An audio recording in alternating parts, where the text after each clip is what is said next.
एक 23 साल के लड़के को फेसबुक ऑफर करता है $3 बिलियन उसकी ऐप बेचने के लिए, पर यह लड़का इस ऑफर को रिजेक्ट कर देता है। $3 बिलियन ये इतने पैसे होते हैं कि आपकी और मेरी 3 पीढ़ियाँ फरारी में घूम सकते हैं। $3 बिलियन मतलब इंडियन रुपीस में लगभग 25,000 करोड़ रुपए।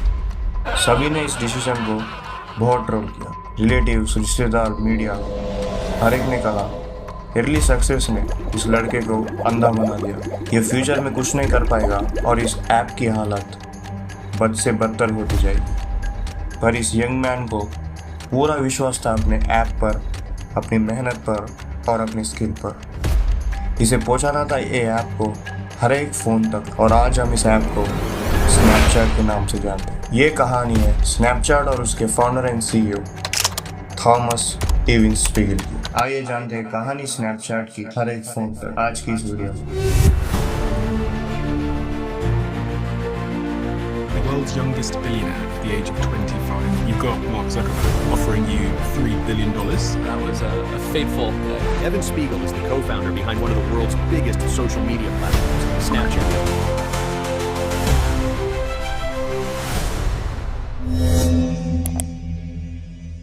एंटरप्रेन्योर्स जैसे Mark Zuckerberg, Sundar Pichai, Elon Musk, Jeff Bezos, इन सब की तरह थॉमस एविन स्पीगल फेमस बिल्कुल। आप में से शायद ही कोई इनके बारे में जानता होगा।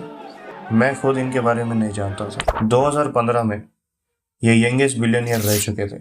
इनका जन्म होता है 1990 जून 1 लॉस एंजलिस कैलिफोर्निया।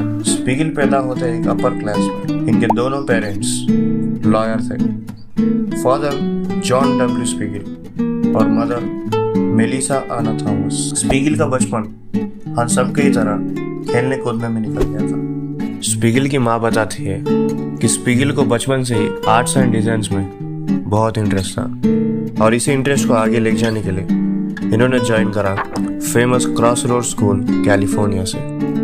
ये स्कूल ने बहुत सारे सक्सेसफुल लोगों को प्रोड्यूस किया है। लिस्ट आपके सामने है।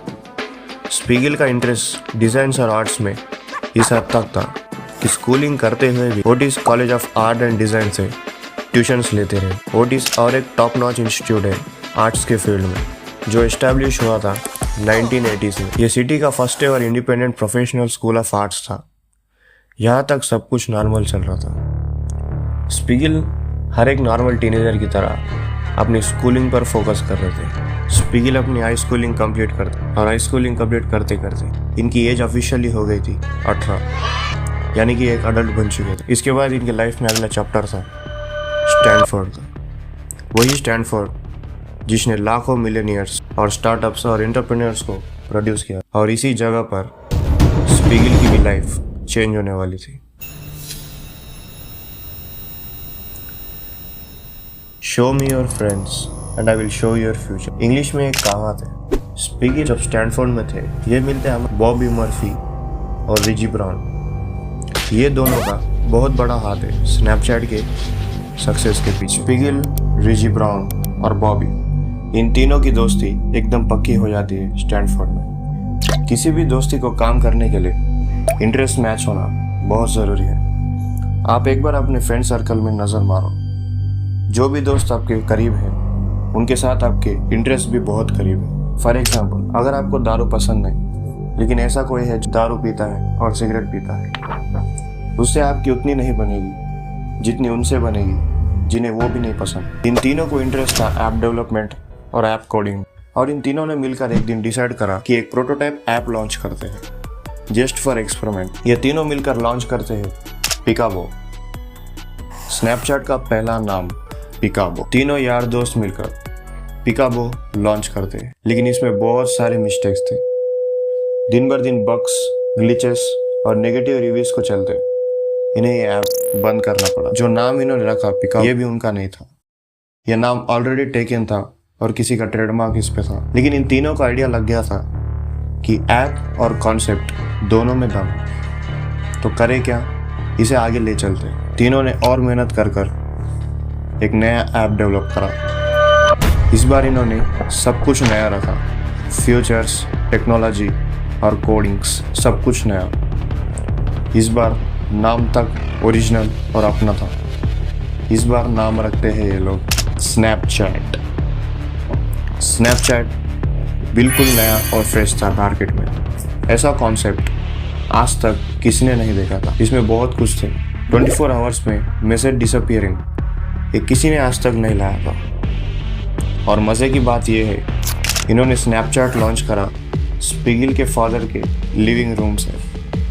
इधर से शुरू हुआ स्नैपचैट की जर्नी। कोई भी महान आदमी देख लो दोस्तों, जेफ बेजोस ने अपना स्टार्ट करा गैरेज से। इलॉन मस्क भी ज़्यादा बड़े आदमी नहीं थे। स्नैपचैट को शुरू से ही डिज़ाइन इसलिए करा गया था कि ये टीनेजर्स का मेन अट्रैक्शन है, और 2012 में ये इसमें सक्सेसफुल भी होता है।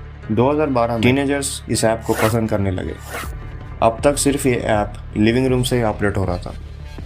इविल स्पिगल, रिची ब्राउन और बॉबी, ये तीनों मिलकर इस ऐप को हैंडल कर रहे थे। लेकिन दिन बर दिन जैसे जैसे ऐप की पॉपुलैरिटी बढ़ते गई और डेली एक्टिव यूजर्स बढ़ते ही गए, इस ऐप को संभालना बहुत मुश्किल हो गया। और इसी के चलते स्पिगल को पता था इस ऐप में दम तो है, और इसी के चलते ये स्टैनफोर्ड से ड्रॉप आउट कर देते।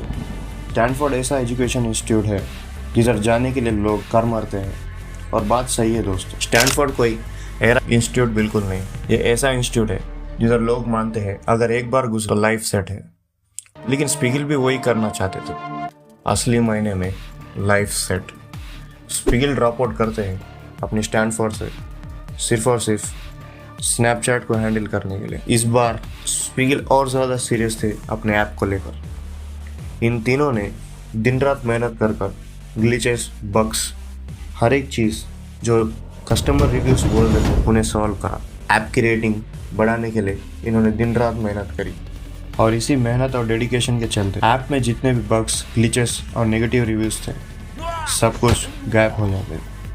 और स्नैपचैट हिट करता है बहुत बड़ा target, 1 million daily active users. और ये सब कुछ एक टेक जायंट दूर से चुपचाप देख रहा था। वही टेक जायंट जिसने मेटावर्स बनाया, वही इंसान जिसने फेसबुक बनाया। वो कहते हैं ऐप्स फेमस होते हैं इंटरनेट की वजह, लेकिन इंटरनेट फेमस हुआ था फेसबुक की वजह से। Mark Zuckerberg, politically powerful, financially powerful और दिमाग से तेज इंसान। मार्क ज़करबर्ग स्नैपचैट को कैसे अपने हाथ से जान ले सकता था, क्योंकि उसी साल 2012 में फेसबुक इंस्टाग्राम को खरीदता पूरे $1 बिलियन से। ये डील ने पूरे इंटरनेट को शॉक में रख दिया था।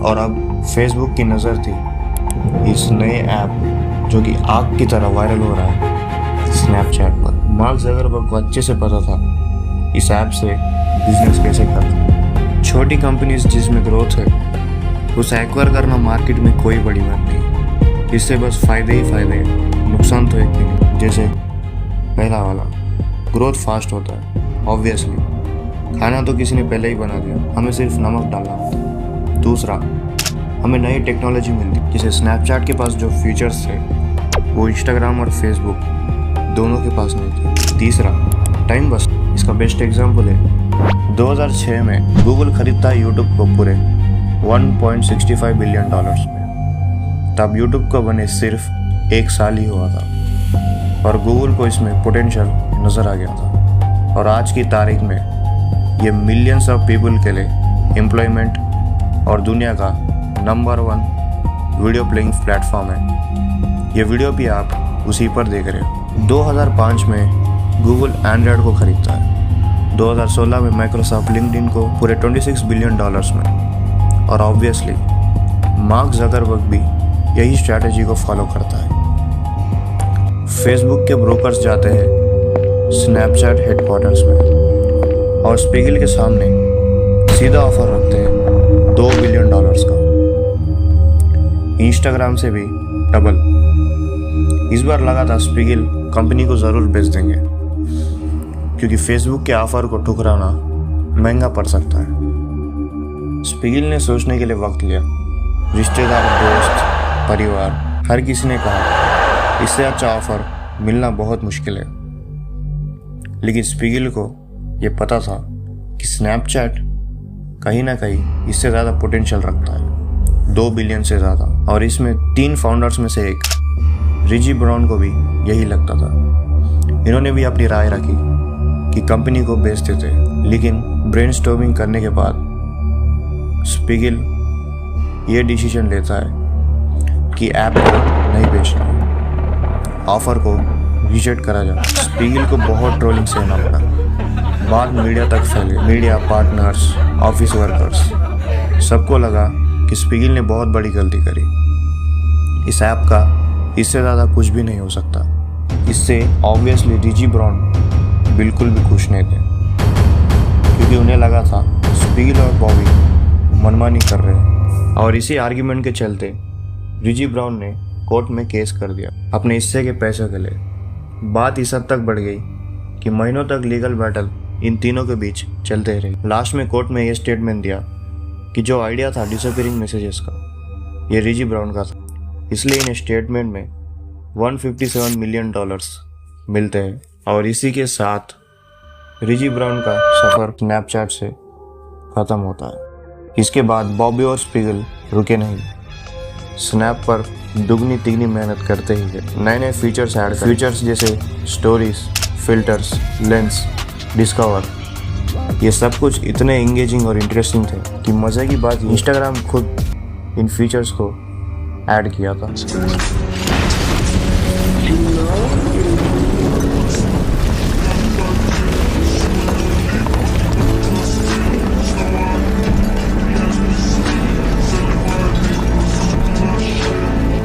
2015 स्पीगल की ज़िंदगी में बहुत इम्पोर्टेंट साल होता है। इसी साल स्पीगल बनते हैं world's youngest billionaire. Forbes, New York Times, हर तरफ इस नए एंटरप्रेन्योर की बात हो रही थी। इनकी शादी भी हो जाती है ऑस्ट्रेलियन मॉडल मैड्रीना खेल से। मैंने जैसे पहले बताया, मार्क ज़करबर्ग, इलॉन मस्क, इन सब की तरह ज़्यादा सोशली अपीयर नहीं होते। ये बहुत प्राइवेट पर्सन है। मैं खुद दोस्तों पर्सनली स्नैपचैट यूज़ नहीं करता, क्योंकि मुझे कभी काम ही नहीं गिरा। यही थी कहानी दोस्तों स्नैपचैट और इवन स्पीगल से सीखने के लिए बहुत कुछ है। और इन सब के चलते आज स्नैपचैट लगभग हर एक इंडियन के फ़ोन में है। लेकिन अगर आप स्पीगल की जगह पर हो, क्या वो $2 बिलियन का ऑफ़र रिजेक्ट करते या एक्सेप्ट? तो चलिए दोस्तों, मैं मिलता हूँ एनोमिटी आपसे अगली वीडियो में। Happy new year, bye.